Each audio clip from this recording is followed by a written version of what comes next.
Yo, hey everyone. We'll get started now. So, welcome. Today we're going to talk about sampling in Ableton. Sampling using audio samples, using samplers, and the way Ableton handles audio and warping it and using it in all different ways like that. So, let's get started. Um, I was also going to cover some intro to Ableton basic stuff because we have got some new people joining, and it's just kind of good to have a recap, of that. So to quickly go through that, um, when you open Ableton, you'll be greeted with something like this. You'll see a layout of audio tracks and MIDI tracks here, and these channels here that have their corresponding clip boxes here, different input controls here, the sends for sending to the return effects over here, which are these knobs here, and then the fader, adjusting the volume for the channel there. You can do things, common conventions in Ableton, you can do things like click on something, type in a number, and hit 0, or and hit enter to set a value to that automatically. And that generally works for most plugins and most things in Ableton. That's a convention that works for a lot of things. The single click, type in a number, hit enter to set a value that way. Or of course, you can click and drag on something like that. In this case, you can also often double click on something to reset it to the default value or reset it to 0. So yeah, you have your channels for working with audio here. On the right side of the screen, as mentioned, you have these are called return channels for effects that the channels on the left can be sent to, and the audio goes from these channels into the return channels and then out to the master channel here. So you have default a reverb on return channel A and a delay on return channel B, like this. And then next to it, you've got the main or the master channel. On my master channel, I just have my headphone monitoring software here and my streaming plugin here and a utility to manage the level for the stream output. As usual, those are just things for me, nothing to worry about. For you guys, yeah, and the master output channel here, the volume of your overall output that you hear there. And yeah, when you're setting up Ableton, there are just a few basic things to get acquainted with first. One is if you open these settings by going to edit, options, and then settings, and open that. You can also hit Control, comma, to open the settings. And this is where you set up things like your audio. Most important category here is the audio category, the audio device, your audio driver, which you want to be using ASIO. You can use MME and DirectX, but it's not preferable for music making. That's the default sound engine for your computer. But for music making, it's not desirable. You want to be using ASIO. And then you select your audio device here, your audio driver here. You can use things like ASIO for All as a free ASIO driver.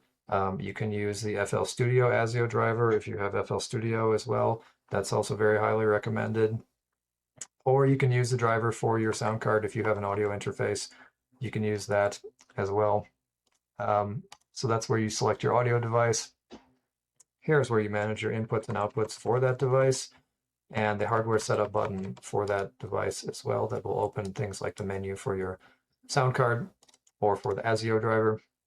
Audio sample rate and stuff, these are things you can generally just leave alone. I talked about sample rate. I talked about all these basic things a lot more in depth in the first video of the intro to Ableton. Just doing a quick kind of recap here.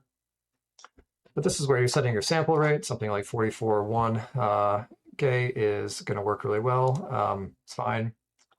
And other important thing here is where you see this test tone button here. You can click that and you will hear a tone being played through your audio routing you have chosen here, and that's just a good way to check if your audio is working or not, better than playing something in Ableton and blasting your ears or whatever. So test tone here. You guys won't hear anything from me doing that because it's not routed through the main channel. It's just coming directly out.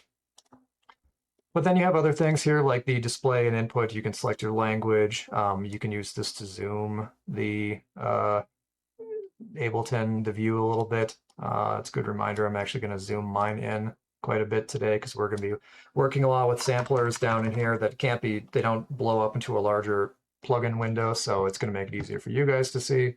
So I'm going to make my Ableton kind of big like this right now. So yours doesn't have to look this big, but this is how you will adjust that. And then themes, you can change the colors of stuff here, things like that. The MIDI input, this is where you set up your MIDI device. If you have a MIDI keyboard you're using, you will set that up in the control surface, input, output, etc. here, and select those options here.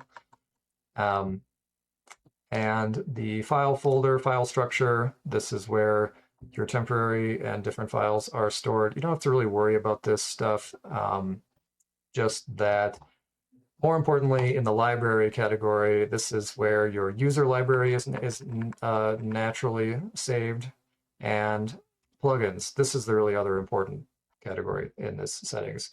Here is, this is where you have your audio plugins saved. By default, VST plugins will try to save themselves in program files, Steinberg, and VSTs, because Steinberg, the German company that makes Cubase, invented VSTs, and so they just have that naturally set up to try to save VSTs in the folder named after them, which I personally don't use. And you can set a custom folder here for VST2 and VST3 plugins here with the browse, and then you can set up where you want to save things. And just make sure that you have all your VST2 and VST3 plugins saved in the same place. Like you can see here, I have mine set to be program files, common files / VST2 or VST3. And then you just have that set here in Ableton, where Ableton can scan with this button for your plugins to be able to use them in Ableton. I recommend turning off auto hide plugin windows, auto open, keeping that off. Multiple plugin windows, I like to have that on because I like to look at multiple plugins at once. So I'd have that turned on. And then warp record launch category. This is where you're selecting file type, bit depth. Isn't really that much to worry about right now. Though I do like to turn off exclusive arm and solo. I like to turn that off, to have that off, because then you can arm and solo more than one track at a time, which I think is very useful. And here, related to sampling, getting into sampling right away, this category, warp and fade and stuff, that's fine. Leave the warp, the creating fade on clip edges and stuff, that's fine, leave that as is. But here, you see where it says loop / warp short samples, and you can choose, it's usually set to auto. You can choose that, and also auto warp long samples below it, and default warp mode. So if you're already familiar with the basics of Ableton, this is where you can start paying attention. When you're working with samples, Ableton will choose to work with audio samples in a way determined by these settings here. So again, we're in settings, record, warp, launch, and the warp / fades warp section here. So loop / warp short samples, that means short audio samples. I forget what Ableton's definition of a short sample is, but it's something like less than a second, something like a one shot, like a drum hit, something very short. 1 second or 2 seconds is considered short. Anything longer than that is considered long. So this is the behavior set for short samples. It's on auto, which will mean that it's often warped by default. And warped meaning warping, stretching, meaning adjusting. Ableton calls it warping versus stretching or something. that's adjusting the timing of an audio sample, like how long or short it is. And the auto warp long samples, this is a button that you can turn on and off. I think it's default that short samples is auto and auto warp is on for long samples. That's useful. Okay, auto warp long samples, when it's on, that's useful for going through samples. Like here I have a sample library and I click on a sample and it will play down here in the preview of it. And with this turned on, I can click through the sample and preview it because it's automatically going to warp it to whatever BPM I have set up here. So it is going to automatically warp those long samples with this on, but that allows you to click through and preview a sample like a piece of music. So like this.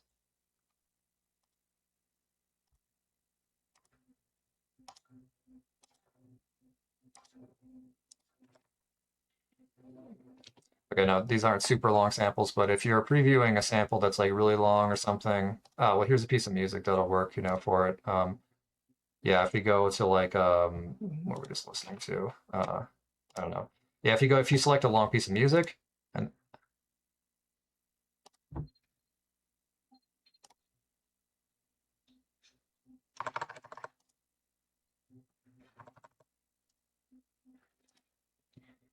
you see that allows me to click and preview my way through a very long sample.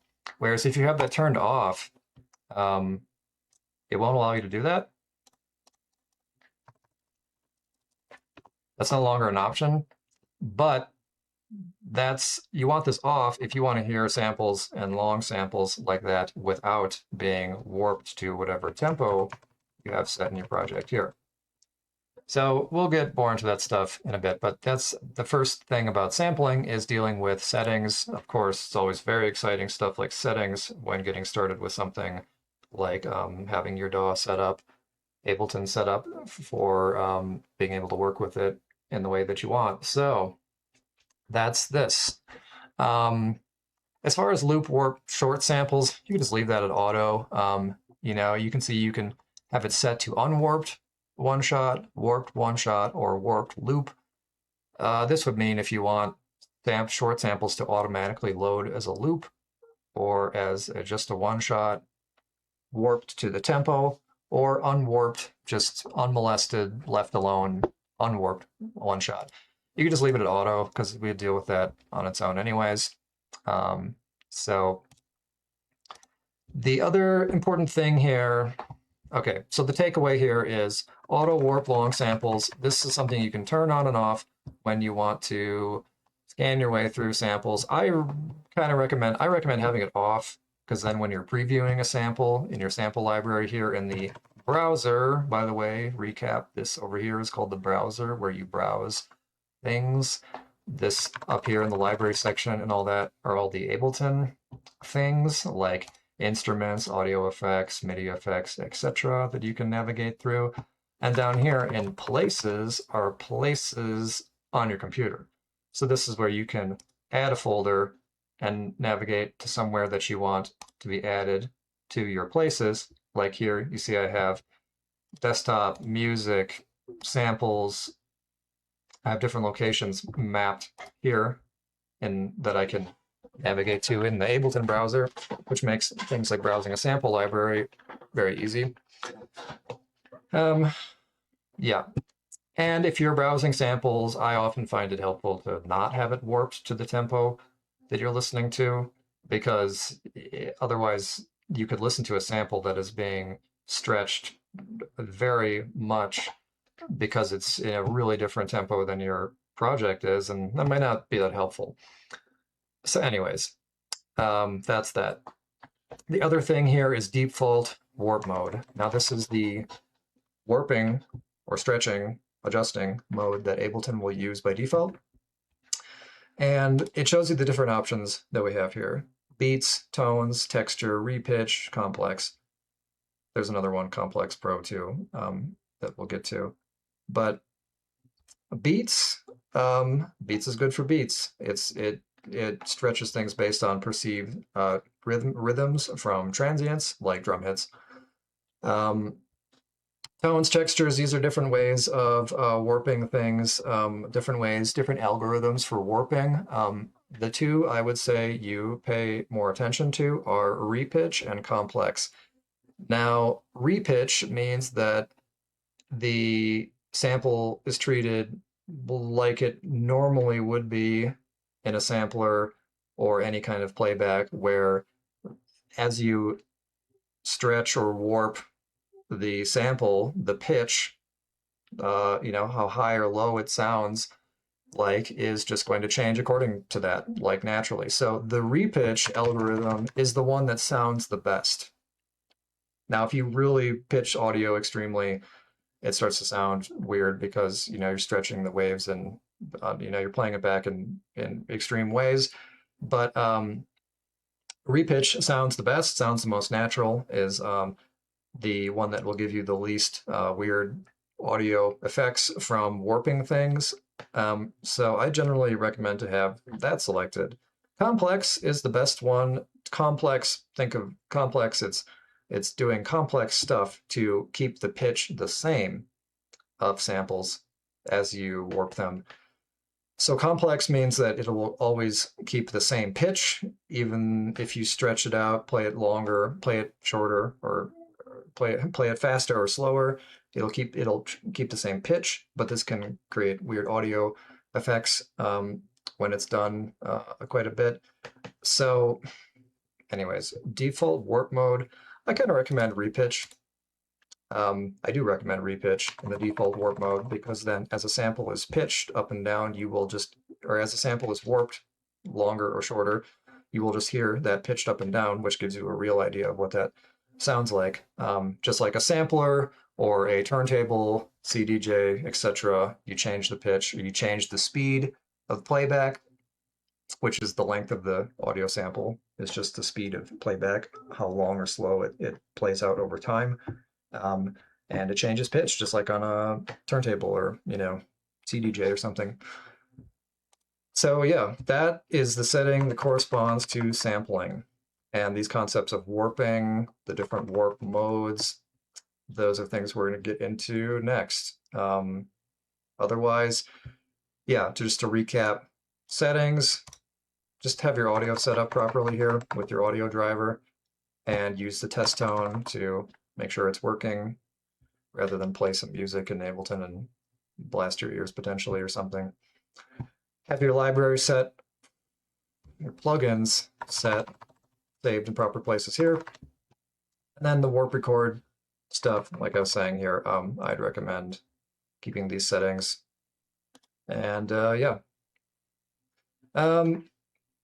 Okay, so then getting into actually using this stuff, let's take a look at some samples. So when you talk about a sample, what is a sample? It's just a piece of sound, right? A piece of audio.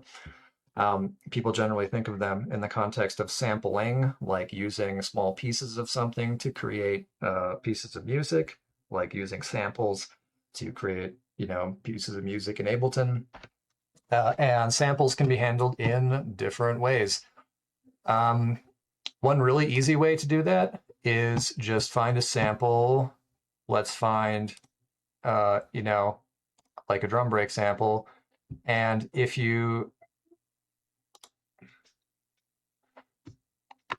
see when you click through samples in the browser here, it'll automatically play it and preview it here for you. But you don't hear that because it's being routed directly out of the audio. And this over here, this blue knob with the headphone icon, this is the volume for what's called the previewing or soloing or whatever. This thing over here, when you're listening to samples, when you're previewing samples, this is the volume of playback that can be adjusted over here. This is also the volume for the metronome up here. You can turn on or off here. Click track to play along with you. And yeah, so, okay, to start really simple,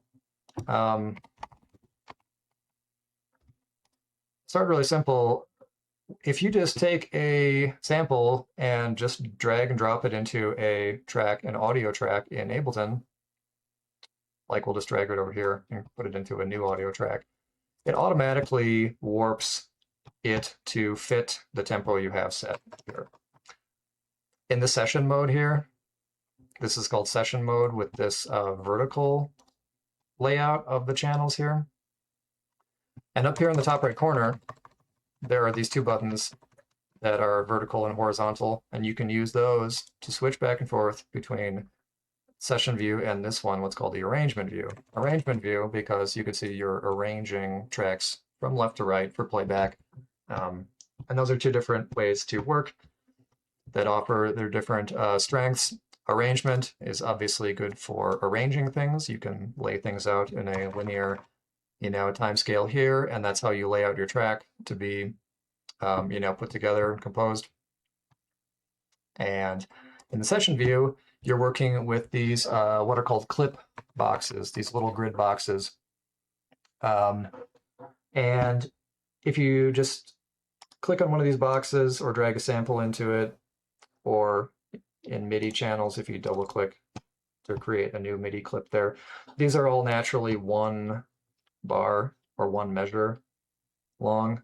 When you drag a sample into it, it's going to automatically just fit the sample into the clip box, whatever length it is.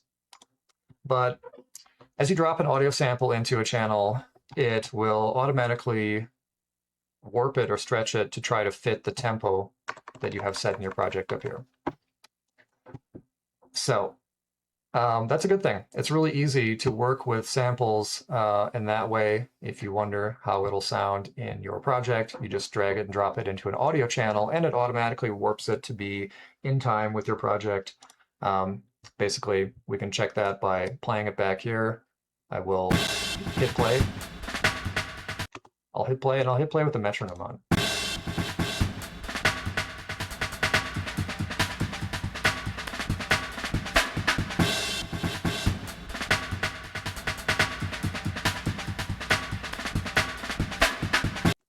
Yeah, I don't think you can hear metronome.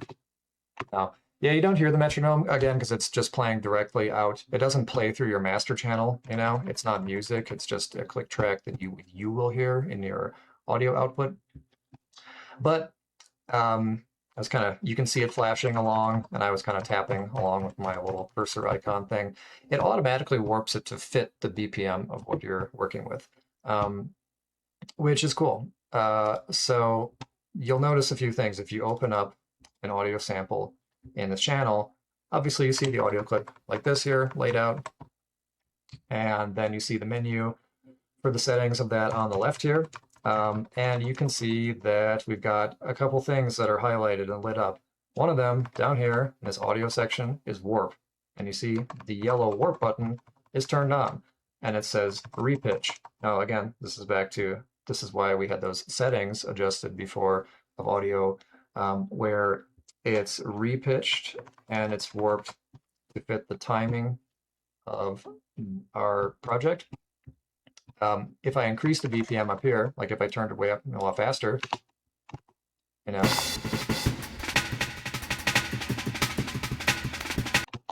lot slower.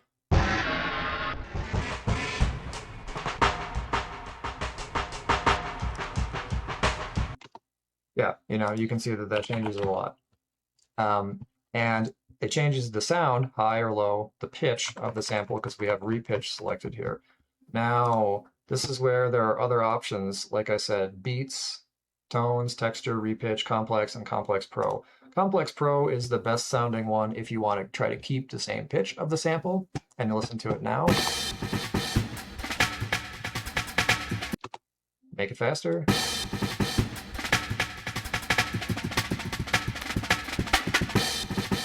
Make it slower.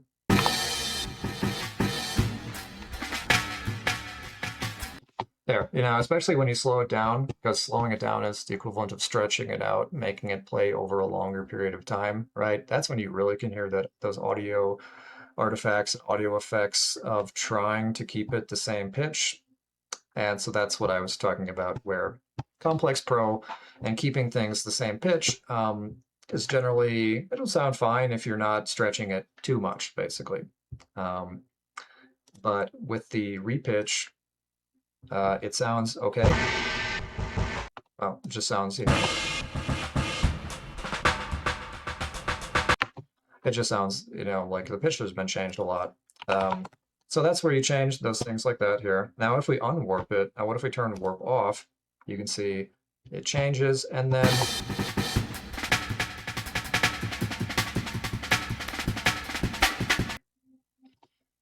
and also the loop function naturally turns off because it's no longer warped as a loop that just plays seamlessly together.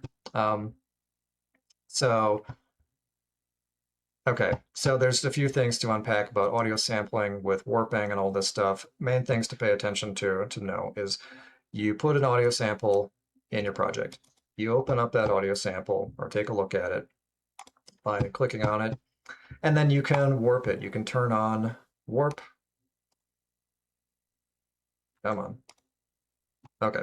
You can turn on warp, and then you see it changes. There's this little yellow pin up here, and there are all these little triangle markers up here that you can activate with your mouse. Now, see, these are called warp points, and they're suggestions for where Live thinks there are things in the audio sample that you could warp. So, for example, we can see here in this first part, this first drum hit, yeah, that's right in the beginning. Okay. And then there's this one here. Now we could click, you can double click to add what's called a warp point, to click something in there, and then you can adjust it like that, dragging back and forth. And you can hear. So that is how you can stretch manually different points of it.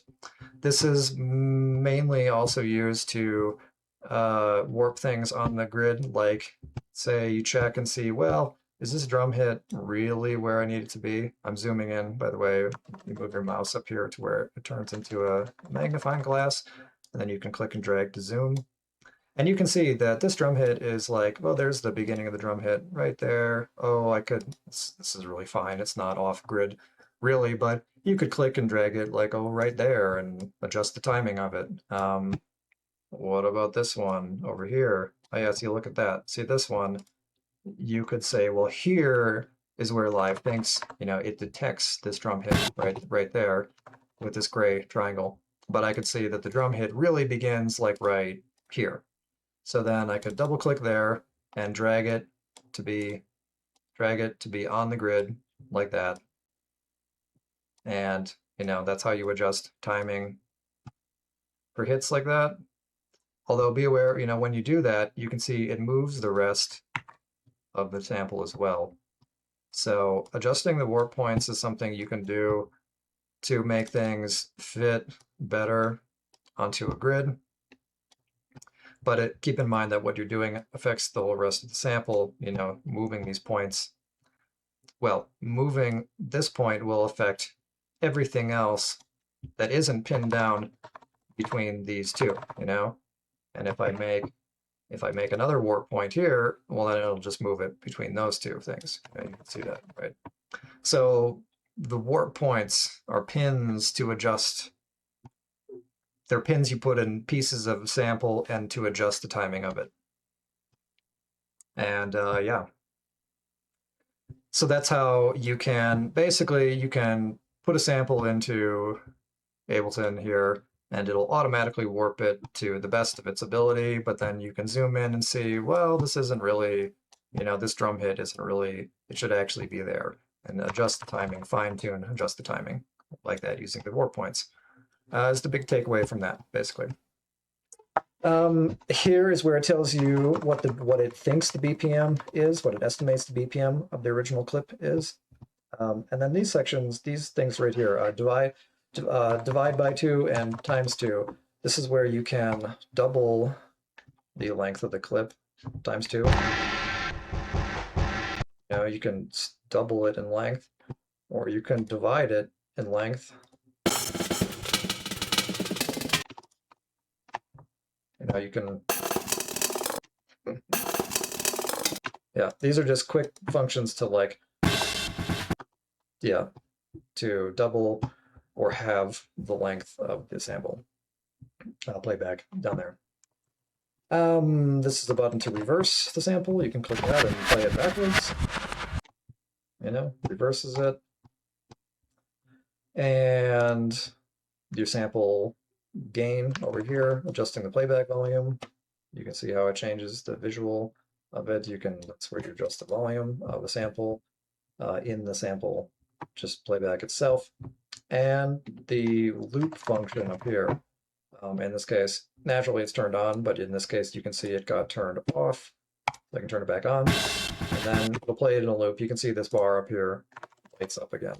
So that means it'll play it back, in a loop. Yeah.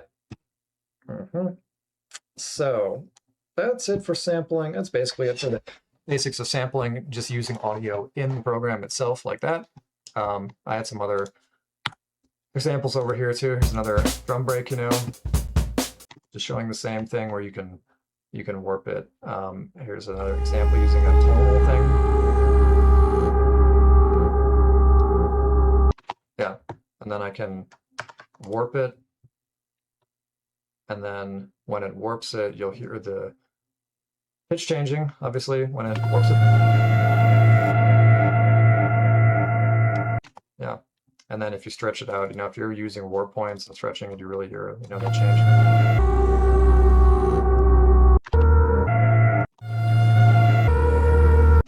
So yeah, stretching samples, changing the playback speed, just like playing a turntable faster or slower, it changes the pitch of it. And this is how you can do that stuff manually using an audio clip, just drag and dropped into a channel here in Ableton. Of course, Of course, another way to do that is by using samplers. So here we've got an example of sampler. This is why I zoomed my screen in so much so you can see it better down here. So in the instruments library over here in Ableton, you have the different instruments that come stock with Ableton, different synthesizers and stuff like that. And here you have sampler and simpler. Simpler is simpler than sampler. No, they're both good. Sampler just has a few features that simpler doesn't, and vice versa. So first we've got sampler open here, and this plays back as an instrument, meaning you can arm it down here, this red button, oops, over here, this red button that arms the instrument means you can play it. And up here, there's a button that looks like a keyboard, this one. You can turn that on, and then you can use your computer keyboard as a MIDI keyboard if you don't have one. For anyone that remembers or had a typing class in school or something, you're using the home row of the keyboard, which sounds archaic and funny. But yeah, the letter A on your keyboard is C. I'll double click to open a MIDI track here and just scroll. You can see this red thing lighting up here. For the keys I'm pressing on the keyboard, yeah. A good thing to remember is the letter F on the keyboard plays an F here. So yeah, again, you can use the Z and X keys to go up and down an octave.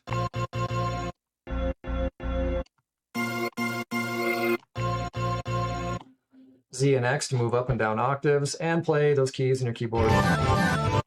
Play your instrument that you have activated with the arm button right here. So going back to the sampler, you can just double click on the channel here, or there's this button, there are these windows down here, and you can navigate back and forth between on the bottom right. You can click there to go back to this view of the instrument. And you can see I have a sample in there, and I'm playing it. And as you can hear, as I play higher or lower notes, it changes then plays back the sample higher or lower.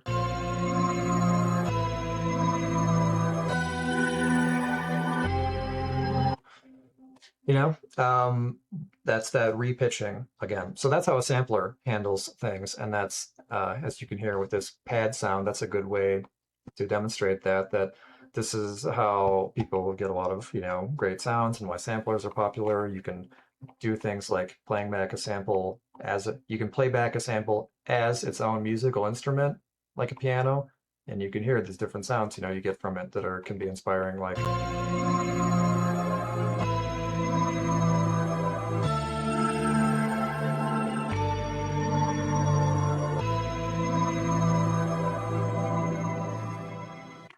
Yeah. Oh, just realized, that's not that loud. And we just realized, I just noticed, remembered.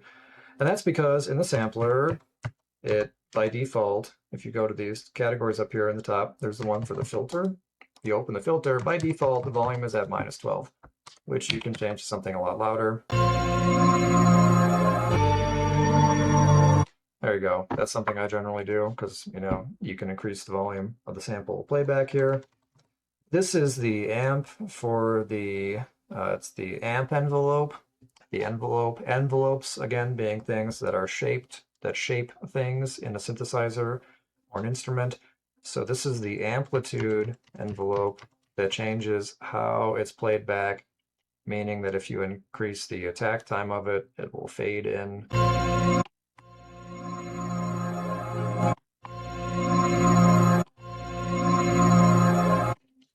This is so the sound goes left to right in an envelope, right? So starting from 0, going up to full volume, and then adjusting things like the sustain level or the decay, or adjusting the shape of the sound like that. Is going to. Yeah, this is the amp envelope. I covered envelopes and all that stuff a lot more in depth in the synthesis lesson, but that's it here in the sampler. Here's the envelope for the filter, F envelope, the filter, the built-in filter that the sampler has. Here's its default at a low-pass filter.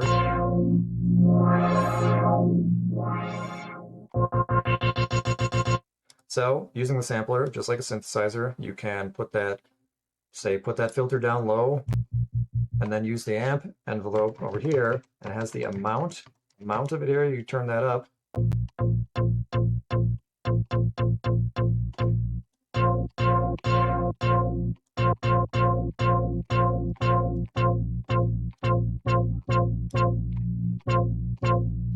So again, like in the synthesis lesson, all of these components, like filters, envelopes, LFOs, different things like that, these are all core parts of just electronic instruments in general. So they're the same in a sampler as they are in a synthesizer. And this is where you play around with them here. So for sampler, some things to know. You have a bunch of different functions here, like you've got the reverse button to play it backwards. You got the volume button to adjust the volume of the sample, just like we did, in the audio clips. You have the sustain mode here, which is naturally just, it plays through once and stops.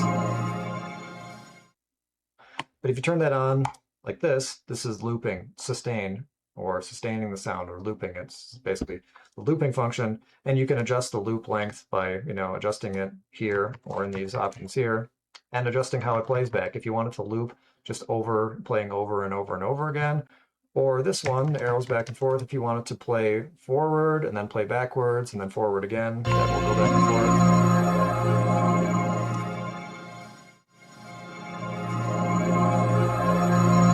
You can adjust the length of that loop and move it around. Like you can make it short and move it here, and then when it gets to there,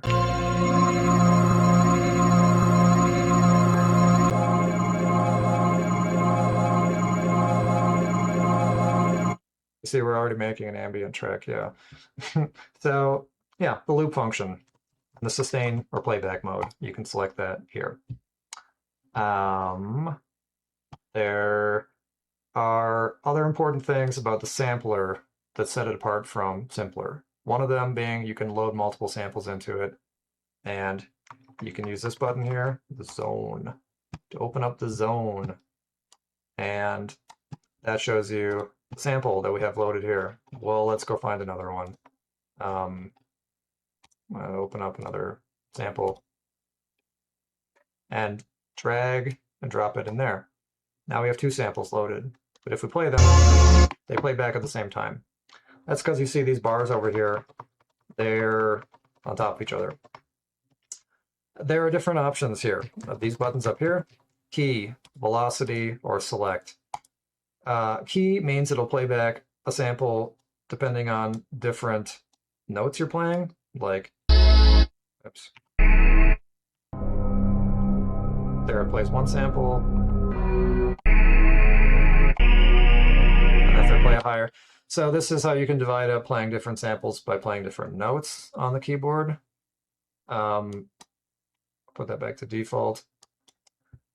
Velocity, you can have different samples selected based on velocity or how hard the notes are played, which gives you other options for playing different samples. You can have notes, you can have the same notes playing over and over again, but then playing at different velocities and selecting different samples with that.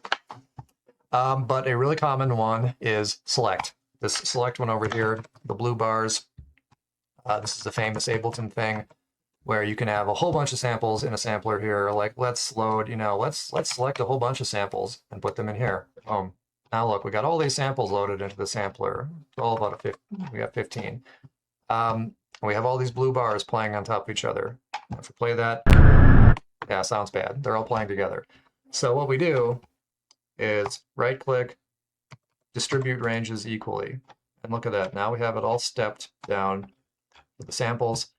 You can see, as corresponding with MIDI notes, there are 128 notes you can play, starting 0 to 127. And here, now we can select the samples we want to play back.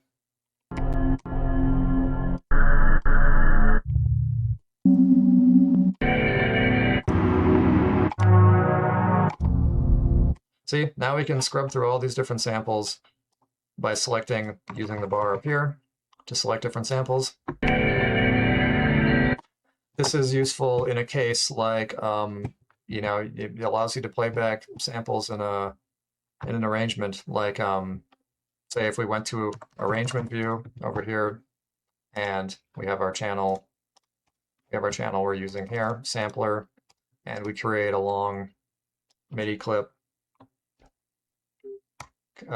Click and drag to select an area, Control-Shift-M, or right-click to create a MIDI clip.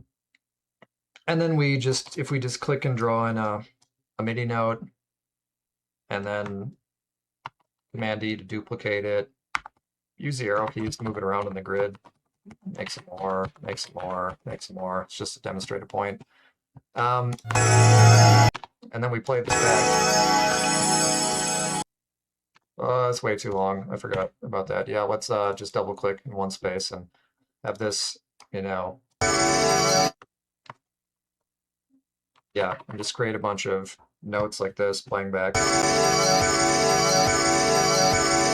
Well, there, it's playing the same sample, but if we right-click on the sample selector up here and hit Show Automation, this convention of right-clicking on something is right-click and show automation is how you automate anything in Ableton.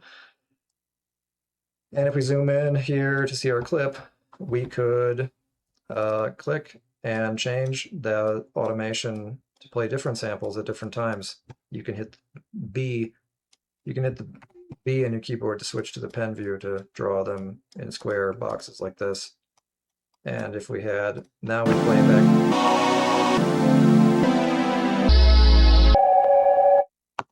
See, now we're changing the sample we're playing back at different times, even though it's playing the same note.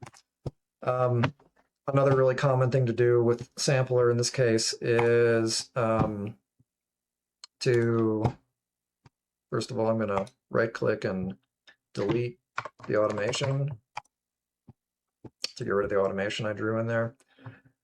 And if you click on the sampler and you hit Control-G or right-click and group, it groups it into a instrument rack.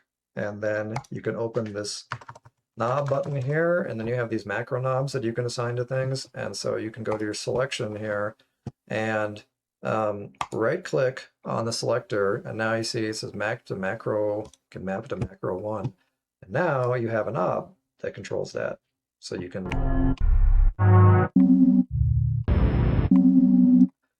you can play with this knob, and this is really useful if you want, if you're using a MIDI controller that has knobs, you can map this knob to that, and then you can easily scan through samples as you're playing stuff. Yeah, that's a common thing to do with Sampler. You can, of course, map these macros to anything too. You can right-click on kind of anything. You can map things to these macro knobs to make useful, accessible functions. And selecting samples is a common one to do when you have a lot of them loaded in one sampler. So we'll close that zone and move on to this section. That's the zone where you load samples in. This one is the sample where you look at the sample and can see it and adjust these things like a playback mode. Next one is this pitch/oscillator. This is where you can turn on an oscillator, and it's just like an oscillator like in a synthesizer. And this is where you can do FM or AM, frequency modulation or amplitude modulation. As I explained in the synthesis video before, lesson before, frequency modulation is a synthesis method where the frequency of one oscillator modulates the frequency of another.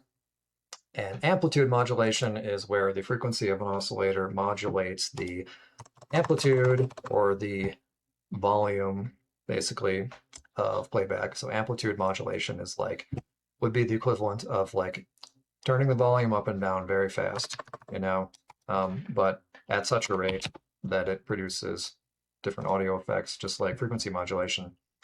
So, long story short, this is a really easy way to do FM synthesis.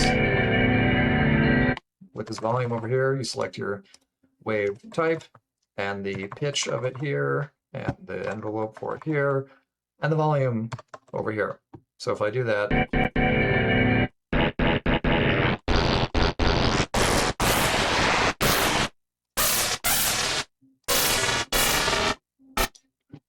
and you can hear, you just get some crazy FM stuff happening. So, I mean, FM can be great. You can make some cool stuff like this.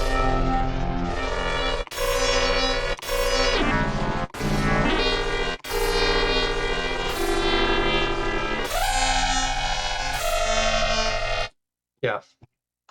Again, FM synthesis and stuff. That's how you do it here at Sampler. It's built-in function. Pitch envelope is an envelope for the pitch. You adjust the amount here, and you could say plus 12 steps, and then with this envelope, you get that pitch modulation.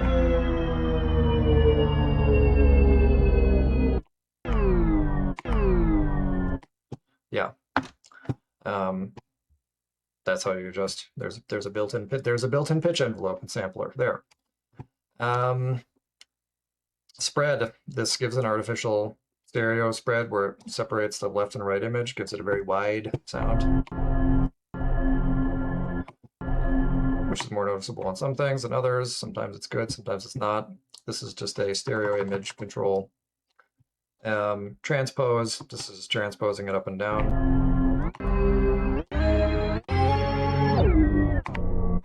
Yeah. Detune, glide, just like synth controls.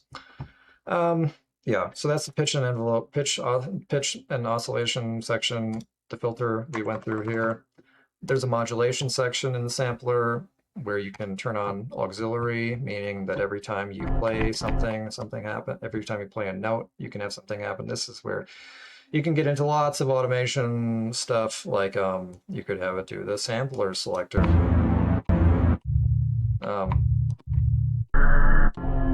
Now I'm playing the same note, and I'm not changing the sample selector, but here's a auxiliary modulation set to change the sample every time you play it. There are just lots of things you can change here, like you could change the filter frequency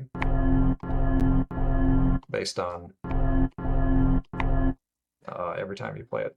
Okay, takeaway, auxiliary, this modulator is not an LFO. These are the LFOs. The auxiliary one is an envelope that happens every time. It's an envelope. It happens every time you play a note. And you can set it to different stuff here for complex modulation. Other modulation sources here, LFOs. Yeah, LFOs, they function just like any other LFO. You have your retrig on and off here to retrigger the envelope, retrigger the LFO every time it play a note or not. You have the speed you adjust here and the type and all that. And then you can send it. This first one has built-in things to send it to, the pitch, the filter, volume, panning. And then the second and third ones you can send to, you have that whole list of weird stuff you can send it to again. So LFOs, modulation for the sampler, built in there. Boom. MIDI, this is where you can get into programming complex MIDI functions for the sampler with your MIDI controller here. Yeah, you can have it set so, the velocity is triggering, the pitch and this amount or whatever. You can get really creative with it. It's, it's up to you, stuff you can play with. So that is a sampler. Has a lot of things built into it. It's very powerful, very fun, and different in that way than the simpler. Simpler is the next one. Had that loaded in the channel next to it here.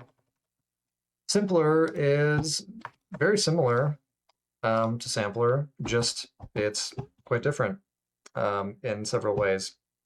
One being it's more simple, if you couldn't guess. You can still do things. Whoops.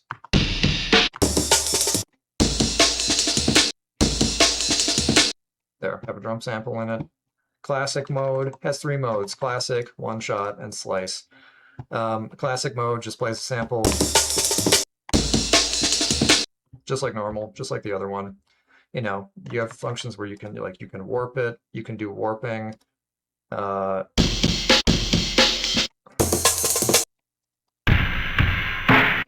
you have those same warp controls like I showed before in the audio. Here, built into it, where you can do some basic warping to it. You can't click and drag the points in it, but this is like auto warping function enabled. Down here, you have the amplitude envelope built in, where you have the same functions like that. Where you can adjust the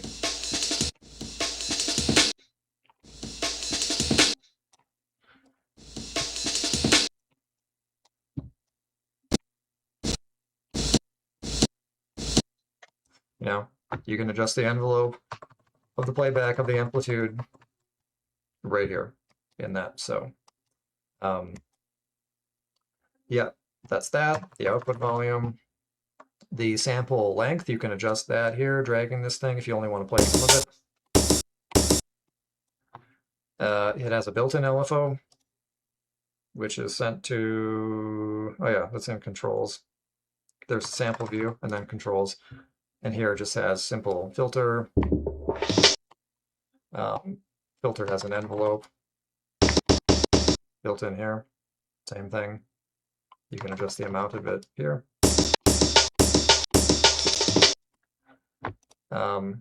Yeah, the filter has one LFO, which you can send to the different things here, just like in sampler.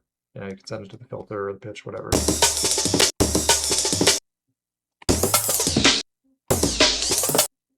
Yeah. Has a pitch bend, pitch envelope built in here. So it has the same controls as the sampler, just less of them. And that's the LFO down here that you change these parameters. And then here's the filter parameters you can change here. You can change the filter type and stuff, and the frequency and all that. So you may be asking yourself, why would I use simpler if it has less controls than the sampler? Well, it has the slicing mode. It has one-shot mode. That just means it just plays as once. You can do some different functions like different playback modes as just a one-shot, like for drums or something. But whereas the classic mode, you can do these looping playback and stuff. One shot more for like short, what they call one shot samples, like short percussion samples, like just one drum hit, you know, or something. But the slice mode is the cool thing of it, because you can see that.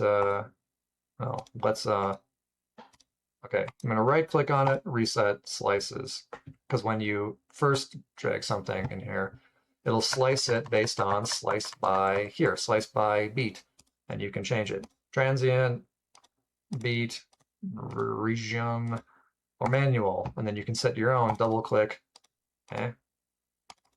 Yeah, double click on the gray bar and drag to adjust a slice. And slicing, yeah, means slicing it up, you know, slicing up a sample into multiple parts.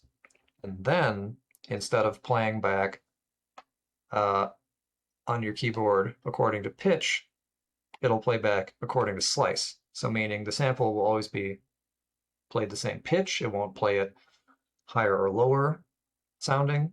It'll just play back different slices. So now if I play the first note, the C, which you can see doesn't do anything because I have to go down. I have to go down an octave to C1. So it starts at C1 is slice 1. Next note, C sharp is the next slice. Next one, next slice, and etc. So you can see there, first note plays just this slice region, which I can adjust here.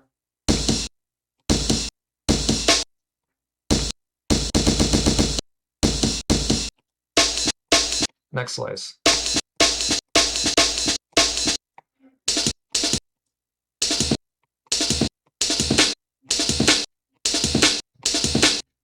Yeah, so if you started to recognize that, yes, that's how they make breakcore, and you know, chopped up breaks like that. Slicing, then you can play it back in a, you know, whatever way.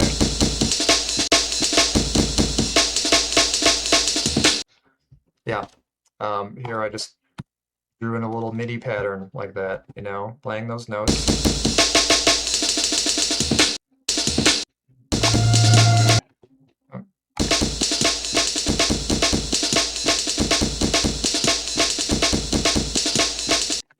Yeah, I mean, not supposed to sound good, just demonstrate a point right now. But yeah, that's a really creative way to play with samples, especially breaks or all sorts of stuff, is by slicing it up into things like that, and then playing back with the different notes.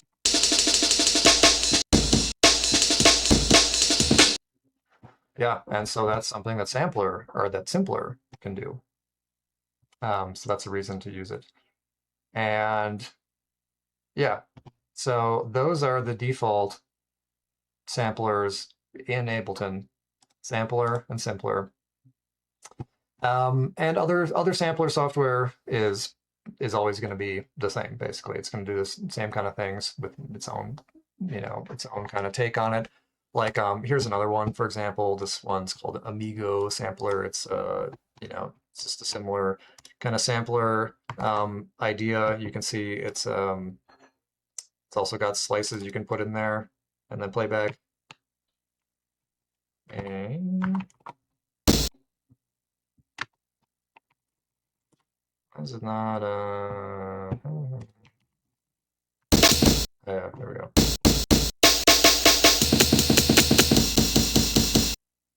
Yeah, just another sampler that uses, you know, slicing and different stuff. This one has its own, you know, features built into it, like a phaser and stuff. And, right click on, I don't know, get rid of that.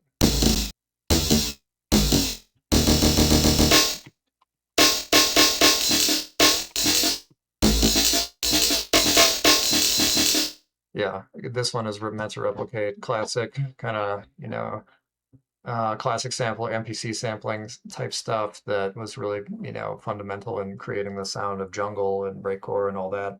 But yeah, similar thing, you know, you can double click and create your sample, your slices, move them around, etc. Yeah. Samplers, different sampler VSTs will function the same as the sampler and simpler in just different forms, you know.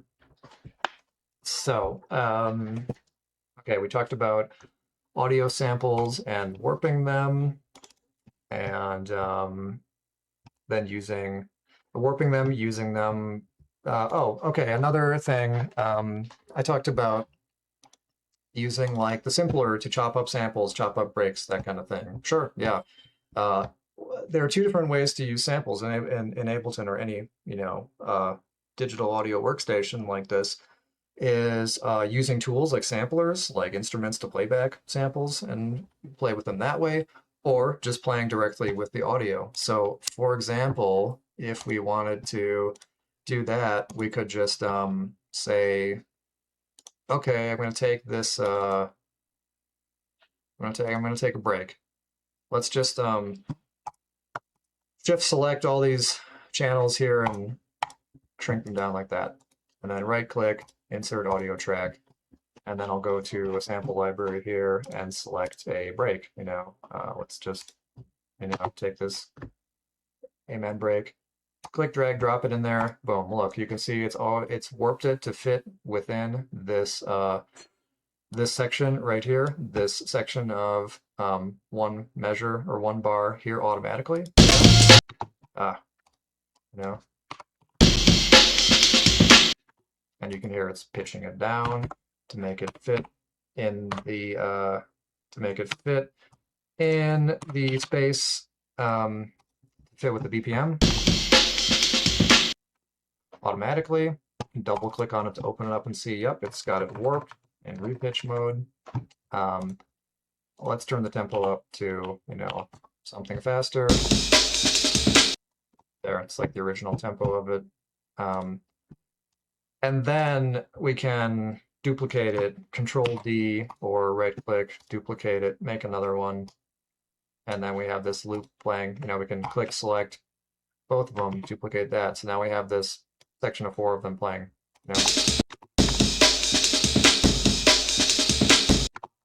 Like that. You can play with the audio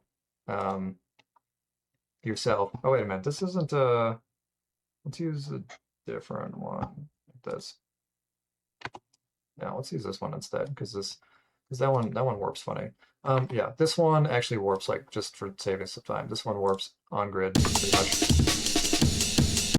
Yeah. So you can also play with samples and manipulate them just directly in the audio channels like this. Like I could take this, I could select a sample of it like this, and I can make my own slices, right? I can do this and hit Control E, or can you do the yeah, split. It's called split. You can split it, or just Control E to split a section like that, and then you can duplicate that. You can duplicate sections of things.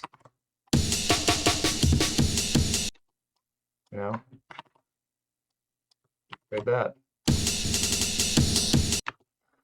This is another really common way that people chop up breaks, for example.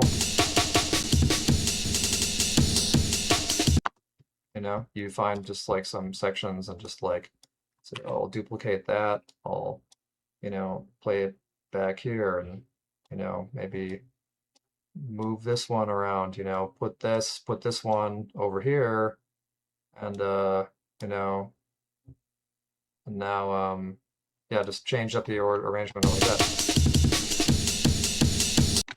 Yeah.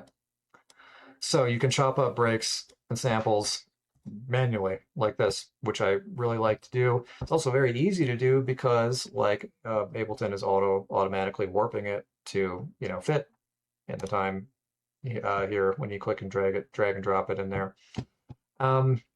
Okay, if it doesn't, like that one I had before, this is just a little different because it plays a different rhythm. You can see like this one here, this snare hit would actually normally it'd be on the grid in a different spot, so you could like you could put your cursor there and hit Control E to slice it there, and then move it to be on grid there. But then this, you can adjust them with the warp markers, like I said. You can change it to Complex Pro to not change the pitch. do that for all of it.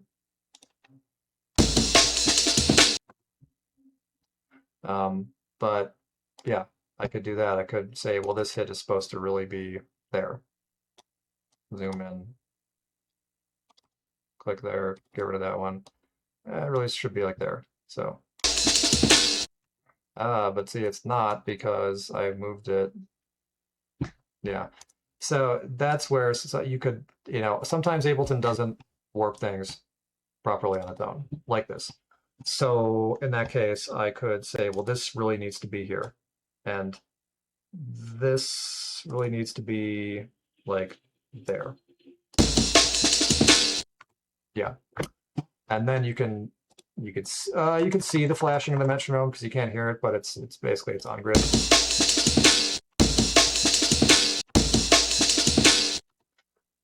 Yeah, so in that case, I had to automatically warp it myself because Ableton didn't do it automatically correctly. So that's how you do that when you need to. Yeah, that's pretty much it. I mean, we talked about working with audio clips, the way that Ableton handles them just on their own, dragging and dropping them into clips like this and warping them, stretching them, playing with them in sampler and simpler in different ways. And then also just chopping them up and dealing with samples manually here.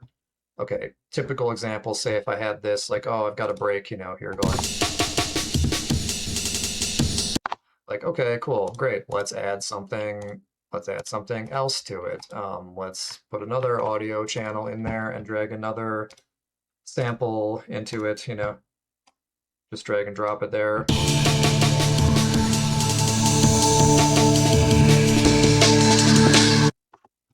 Yeah. Layering samples together, putting stuff together. Here's a FX hit. Let's just put another sample there, Stuff like that. You can use samples like puzzle pieces, just dragging and dropping them into tracks to put them wherever you want and play with them that way. Or you can load them in samplers and play them back like instruments like that. Yeah, just like I mentioned. So, okay, yeah, we're at about the hour mark. Anyone have any questions about stuff immediately? Otherwise, as always, I'm always happy to answer individual questions, chat about stuff later, anytime. But yeah, let me know if you have any questions or anything you like to talk about. Otherwise, basically, that's an introduction to sampling in Ableton. And again, for some people, going through a real quick recap of the basic functions of how to use Ableton, I would recommend watching the yeah, it's a lot to take in at first. That's why I focus on just some basic concepts to start with.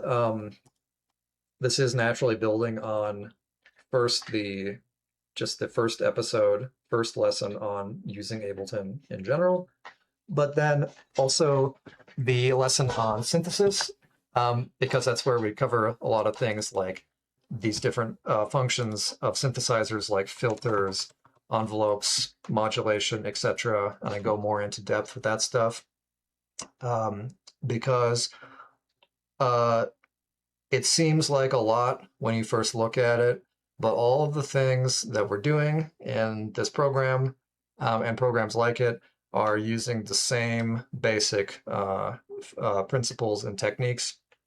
So just by starting with the basics and understanding those, then everything builds out from there and is a lot easier to make sense of.